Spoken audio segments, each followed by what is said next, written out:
News.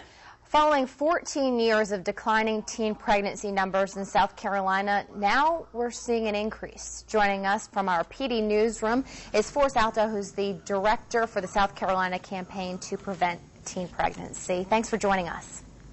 Glad to be here. Now, Forrest, can you give us an idea of what the reason is for this? Well, it is important to note that for the first time in the last 15 years, we have seen an increase in the number and rate of teen pregnancy in South Carolina. Again, the good news is that for 15 years we did see a decrease. My fear is that whether intentionally or not as a society, when we see data trends that are headed in the right direction, we have this propensity to take a sigh of relief and say, well, we've got that solved, let's move on to something else.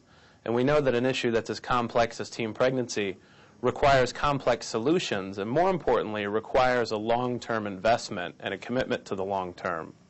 All right, so is there anything that was changed from the previous 15 years to this year? Is there something we can change there?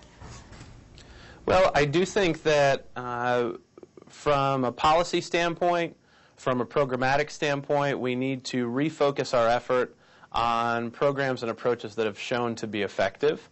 We need to really collect as much information as we can about why we were successful in the 90s and continue to do more of those types of things.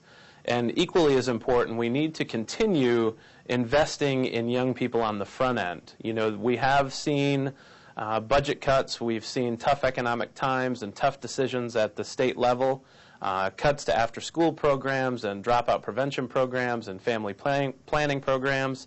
We can't expect to decrease our investment in young people and ultimately hope to see the same type of results. All right, Forrest, that's on the community side. Is there something that you need to tell parents to do at home?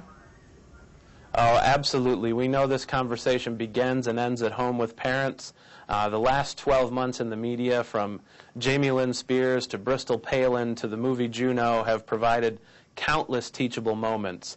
And to all the parents out there, I just can't encourage you enough to be talking about love, sex, and relationships with your teens, with your children. It's very important that they know there's a caring adult in their life who they can go to and talk about these issues. This conversation definitely begins and ends at home. Okay, now it's not just the girl that's affected. There are a lot of problems that you've been able to link to teen pregnancies. What are those?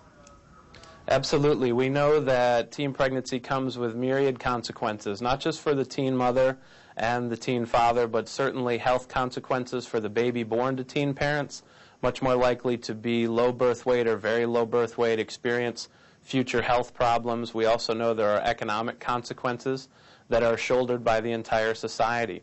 An investment in preventing teen pregnancy is certainly going to benefit not only the health of South Carolina, but also the economic prosperity of South Carolina. This is an investment that comes with a huge return. All right, Forrest, the director of the South Carolina campaign to prevent teen pregnancy, thanks for being with us. My pleasure. Thank you. Okay, in other news now.